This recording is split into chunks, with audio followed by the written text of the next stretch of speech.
When Coast Guard operators received the 1:30 a.m. distress call, something felt wrong. The man's voice was too steady, too precise for someone who had just lost his wife at sea.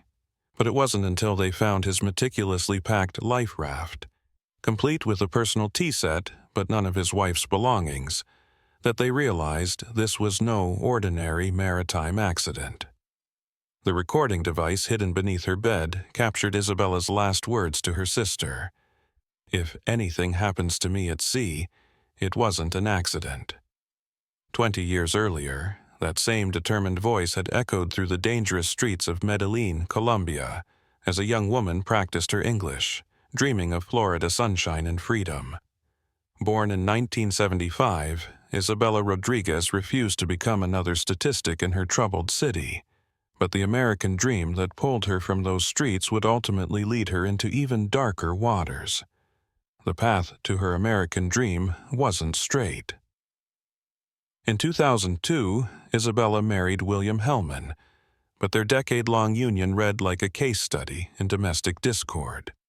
Police records would later reveal a pattern of heated arguments and domestic disturbances, though none resulting in serious charges. For 10 years, they existed in a state of perpetual tension until 2012, when both parties finally filed for divorce. The proceedings dragged through the courts for 2 years, a bitter testament to their accumulated grievances. It was during these tumultuous divorce proceedings that Lewis Bennett entered Isabella's life. A British-Australian mining engineer with prestigious credentials from the Camborne School of Mines, Bennett seemed to represent everything her previous marriage lacked: sophistication, stability, and the promise of adventure. His dual citizenship and international background painted the picture of a worldly man, though his career had taken unexpected turns away from his mining expertise. What investigators would later find intriguing was the stark contrast between Bennett's polished credentials and his actual professional path. Despite his elite education, he had never practiced mining engineering, instead pursuing a series of business ventures that would later draw scrutiny. But in 2014, as Isabella's divorce finally concluded, these details seemed inconsequential in the face of new love. Little did Isabella know that her romance with Bennett would set in motion a chain of events that would captivate true crime enthusiasts and baffle maritime experts, ultimately leading to one of the most mysterious honeymoon disappearances in recent history. Law enforcement. Note: cases involving international waters present unique jurisdictional challenges, requiring coordination between multiple agencies including the FBI, Coast Guard, and often foreign authorities. By 2014, Lewis Bennett had masterfully reinvented himself from a mining engineer into a successful solar panel entrepreneur. His company's meteoric rise in the American market, particularly in Florida, painted the picture of a business genius. Yet, beneath this polished veneer lay a web of financial irregularities that would only emerge in the harsh light of later investigations. Like many modern love stories, Bennett's path to Isabella began in the cold glow of a computer screen. His approach to online dating was calculating, almost predatory. He systematically ignored women who showed interest first, scrolling through profiles with clinical detachment until Isabella's photo stopped him mid-click. Her striking resemblance to Jennifer Lopez caught his attention, but it was her vulnerability that held it. Their digital courtship unfolded through carefully crafted messages. Isabella shared her dreams of America, her struggle with English, her journey from Colombia to Florida, and most importantly, her ongoing divorce from William Hellman. Where other men might have seen red flags in her complicated past, Bennett saw opportunity. Criminal psychologists would later note how he positioned himself as both savior and adventurer in their early conversations. Isabella, battle-worn from her 2-year divorce proceedings, found Bennett's worldly sophistication intoxicating. She began chasing their connection across continents, meeting him in England, where his family offered warm embraces that felt like approval. In Australia, she walked the streets of his childhood, building intimacy through shared history.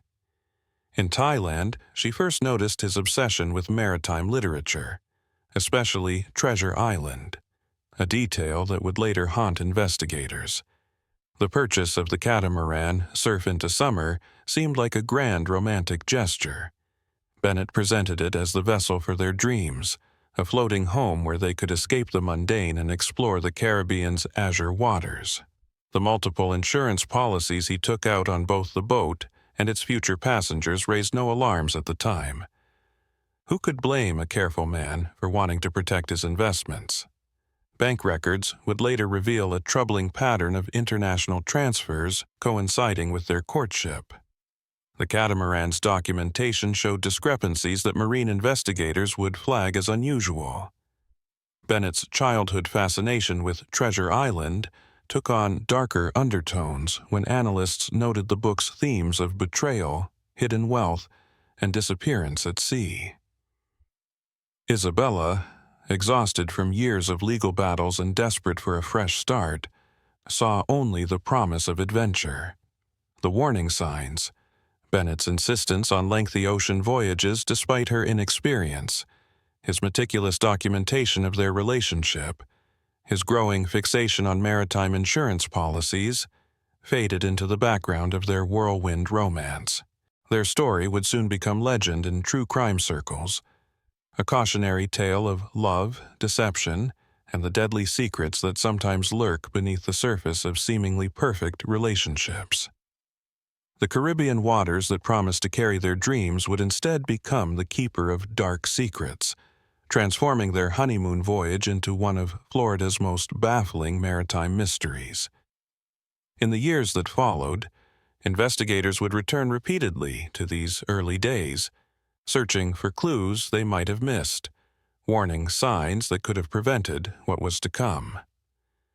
But in the moment, it was just another love story, a successful businessman, a beautiful real estate agent, and the promise of adventure on the high seas. The truth, as it often does in cases like these, would prove far more sinister than anyone could have imagined. Success came swiftly to Louis Bennett after he launched his solar panel manufacturing company. Within just 4 years, he had penetrated the American market, establishing his main office in Florida. But business success wasn't enough. Bennett began searching for love through dating websites, though his approach to digital romance revealed a calculating nature that would later interest investigators. For months, Bennett scrolled through dating profiles with strange detachment.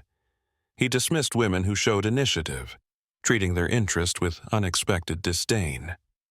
Everything changed when he encountered Isabella's profile. Her striking resemblance to Jennifer Lopez caught his eye, but it was her vulnerability that drew him in. Their online correspondence developed slowly, methodically. Isabella shared her life story, her Colombian origins, her determined efforts to learn English, her struggle to establish herself in America. Most significantly, she confided in him about her crumbling marriage to William Hellman. Bennett's response to these revelations would later intrigue criminal psychologists. Rather than being deterred by her complicated situation, he seemed almost attracted to it. Isabella, emotionally drained from her lengthy divorce proceedings, found herself increasingly drawn to Bennett.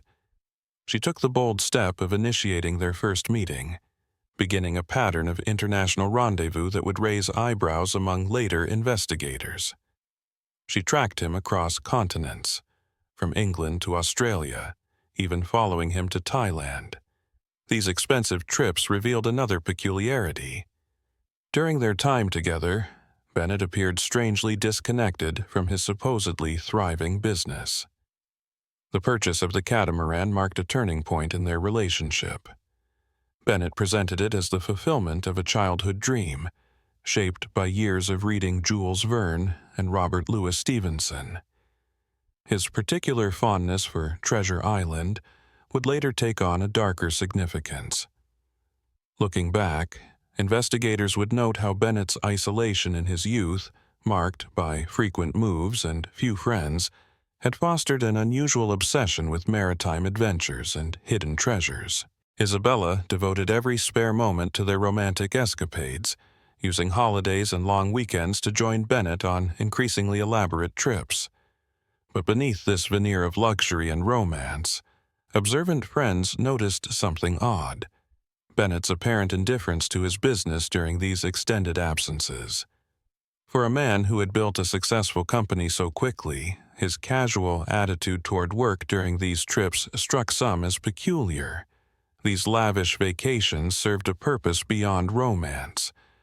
They created an image of financial success and stability that would prove crucial to Bennett's larger plans. Each trip, each expensive gesture, added another layer to his carefully constructed facade. Meanwhile, Isabella, enchanted by the prospect of a fresh start and blinded by what seemed like genuine affection, failed to notice the red flags that would later seem so obvious to investigators. The catamaran, which would later become central to one of Florida's most perplexing maritime mysteries, represented more than just a luxury purchase. It embodied Bennett's childhood fantasies of adventure and escape. But like many elements in this story, its true significance wouldn't become clear until it was too late. Bennett's explanation for his frequent absences from work raised the first serious red flags in their relationship. When pressed, he would casually mention an inheritance, deflecting Isabella's concerns with practiced ease. His responses alternated between light-hearted deflection and oddly specific details about family wealth, a pattern that behavioral analysts would later identify as typical of pathological liars. Their daughter Amelia arrived in July 2016, seemingly cementing their relationship. But instead of bringing them closer, parenthood exposed deep fissures in their foundation. The conflicts that emerged went beyond typical new parent disagreements. They revealed fundamental cultural and personal divides that would later take on sinister significance. The battle over Amelia's future became a power struggle. Bennett's insistence on raising her in Australia struck many as peculiar, given his successful American business. Isabella, haunted by her previous failed marriage, fought to keep her daughter in Florida. Friends noted how these arguments seemed to drain Isabella's usual vibrancy, though few recognized these changes as warning signs at the time. When Bennett finally conceded to staying in Florida, his acquiescence came with an unusual caveat. He began making frequent trips to Australia alone. Bank records would later show suspicious patterns of financial transfers coinciding with these visits. Their 2017 wedding in Florida should have marked a new beginning. Isabella, ever the romantic, pushed for a honeymoon at sea, hoping to recapture the magic of their early courtship. Her social media posts from this period reveal an almost desperate attempt to present a perfect facade. "Finally living my dream," she posted, alongside photos of the newlyweds on their catamaran. The timing of their eventual honeymoon voyage raised questions among investigators. Bennett's return from Australia in late April 2017 coincided with unusual insurance policy modifications. The couple set sail into the Caribbean, their social media presenting a carefully curated image of marital bliss. Photos showed them island hopping, their poses intimate, their smiles bright, though forensic analysis of these images would later suggest some were posted days after being taken. Then came the digital silence. 2 weeks without posts or contact was unusual for Isabella, who typically maintained frequent communication with her family. Her final message, sent from Cuba, contained details that would later haunt investigators. She mentioned poor connectivity and uncertain travel plans, common precursors in cases of maritime disappearances. "Connection's terrible here. Might not hear from us for a few days," read her last text to her sister. The casual mention of their undefined route back to Florida would later complicate the search efforts. Cell tower data would reveal this message was sent from an unexpected location, suggesting their reported position in Cuba might have been misleading. The contrast between their carefully staged social media presence and the reality of their relationship became a focal point for investigators. While their photos showed a couple living out a romantic dream, bank records, witness statements, and passport stamps told a different story, one of mounting tensions, secret preparations, and carefully laid plans. Isabella's family later recalled how her voice changed when discussing their route home. She sounded different, her sister would tell investigators, like she was reading from a script. That observation would prove more prophetic than anyone could have imagined at the time. The call pierced through the quiet night at 1:30 a.m. on May 15, 2017. Coast Guard operators were struck by Louis Bennett's unnaturally calm voice as he reported his emergency. His words were precise, measured. Vessel taking on water, wife missing. Spoken with a composure that would later haunt investigators. His location pinged near the Bahamas, in waters that would become the focal point of a baffling maritime mystery. When rescue teams found Bennett, the scene before them immediately triggered their trained suspicions. He sat aboard a life raft that appeared less like emergency transport and more like a carefully executed evacuation.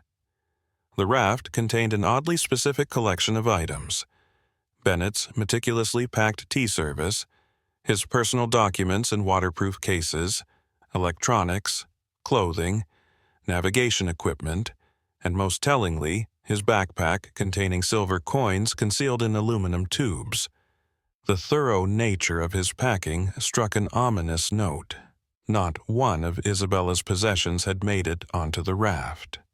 Bennett's account of the night's events unfolded with suspicious precision. He claimed he'd retired to the cabin around 8 p.m., leaving Isabella, who had limited sailing experience, alone at the helm. According to his statement, a loud impact had jolted him awake. Upon finding Isabella missing and discovering hull damage, he claimed he had no choice but to abandon ship. The Coast Guard launched an extensive search operation, deploying helicopters and vessels to scour the area. But as they searched for Isabella, investigators began uncovering discrepancies that would unravel Bennett's carefully constructed narrative.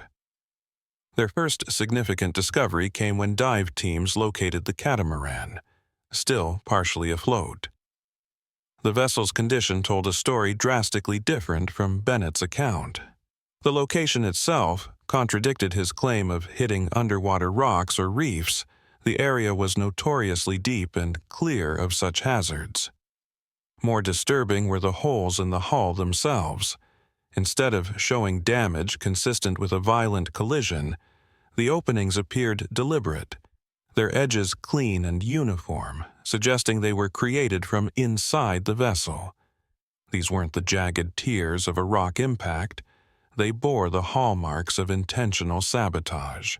The evidence painted a picture of meticulous preparation rather than panicked emergency response. Bennett's decision to salvage his tea set while leaving behind all trace of his wife struck investigators as particularly telling. The hidden silver coins added another layer of suspicion to an already questionable scenario. These weren't the actions of a man desperately trying to save himself and search for his missing wife. They were the calculated moves of someone who never expected to find her. The Coast Guard's exhaustive search of the surrounding waters yielded no sign of Isabella. The ocean kept its secrets, but the evidence aboard both the life raft and the damaged catamaran began speaking volumes. Every detail that emerged seemed to further erode Bennett's version of events, suggesting a tragedy that was anything but accidental. The investigation took a dramatic turn when marine experts examined the catamaran's condition. Every detail contradicted Bennett's account. The escape hatches were found wide open, a breach of basic maritime protocol that accelerated the vessel's sinking. Any experienced sailor, as Bennett claimed to be, would know these hatches are reserved for absolute emergencies when no other escape route exists. More damning still, his failure to use the beacon or satellite phone, standard emergency procedures that could have expedited rescue efforts, suggested premeditation rather than panic. The timeline of Bennett's actions after the incident raised even more suspicions. He returned home on May 15th, showing a peculiar detachment about his missing wife. Within days, he purchased a one-way ticket to Australia for May 19th, even as search efforts continued. His urgency in pursuing Isabella's death certificate and insurance payout struck investigators as particularly callous. The insurance company's refusal to process his claim only seemed to fuel his desperate attempts to declare Isabella legally dead. A custody battle erupted when Bennett tried to take Amelia from Isabella's parents. Their accusation that he was responsible for their daughter's death echoed the growing suspicions of investigators. Only police intervention allowed him to claim his daughter, whom he promptly left with his parents in the UK before returning to Florida to pursue the insurance money with renewed determination.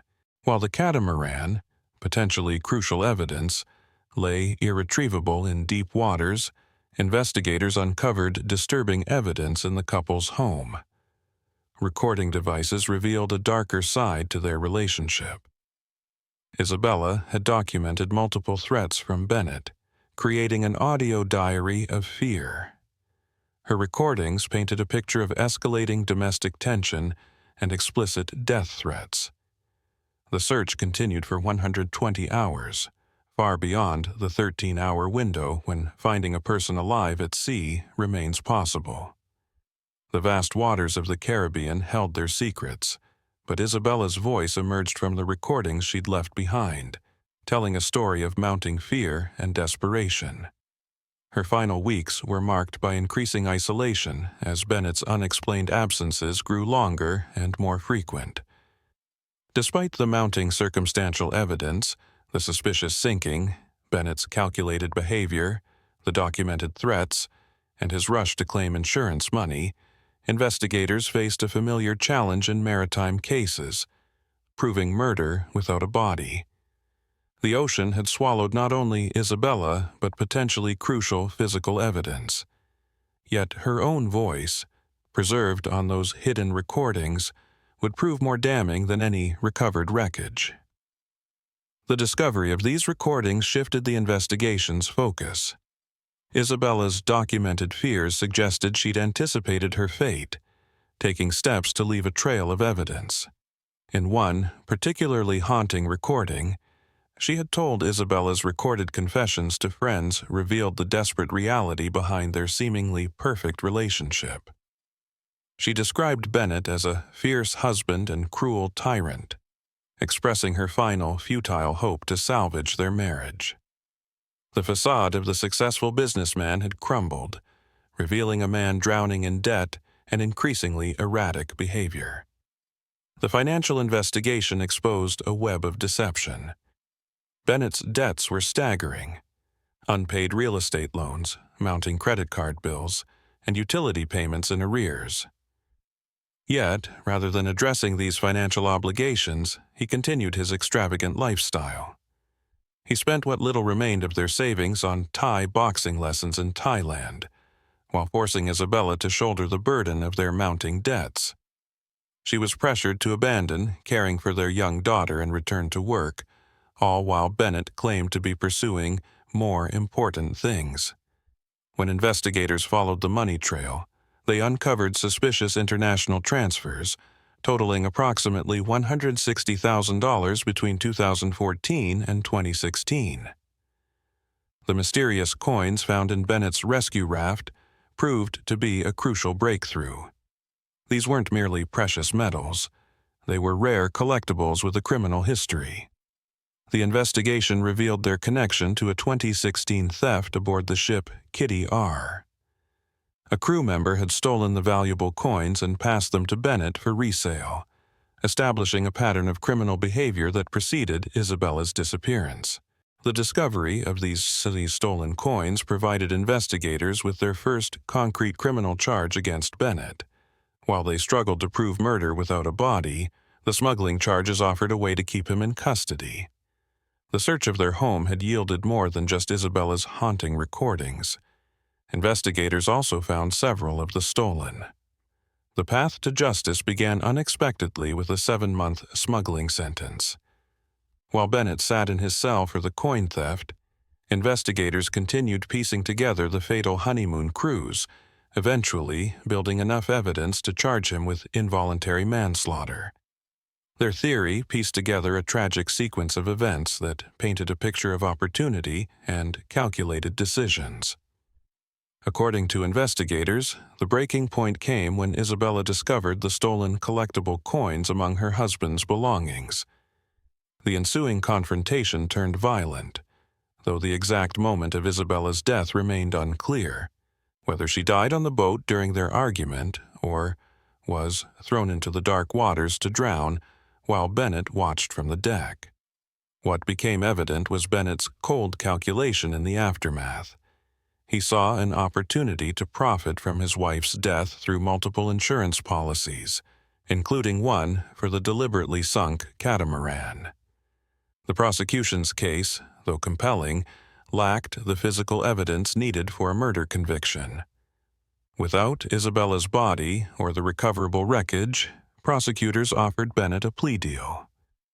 8 years in prison in exchange for a guilty plea to involuntary manslaughter.